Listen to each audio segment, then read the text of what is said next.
मंगला उन्नयन कमिटी पक्षर जागर प्रस्तुति बैठक दशरथपुर ब्लॉक डाणहत पंचायतस्थ माँ कुआंसा मंगलपीठ ठारे मंगलवार अपराह्न मंगला उन्नयन कमिटी पक्षर जागर यात्रा एक प्रस्तुति बैठक तपन कुमार राउत सभापतित्व अनुष्ठित हो जाइछि।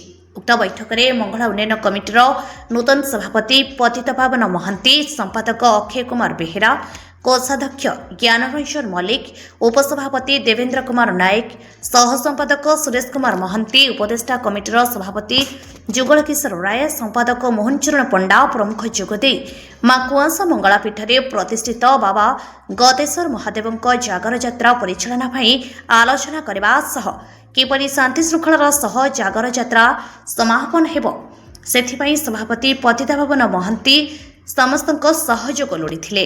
एथिसह एप्रिल मासरे हेबाक थिबा मंगला महोत्सव किपरि महा आडंबर पालन कराजिबो सेथिनै बैठक रे आलोचना करा जायथिला। आजिर बैठक में मंगला उन्नयन कमिटी परिचालना गठन करा जायथिबा नूतन कमिटी को अनुमोदन करा जायथिबा बेले नूतन उपदेष्टा कमिटी रे 24 जन सदस्य रहिथिबा बेले कार्यकारी कमिटी रे 22 जन सदस्य को मनोनीत करा जायछि। भीष्मचरण मल्लिकଙ୍କ रिपोर्ट डीएस चैनल।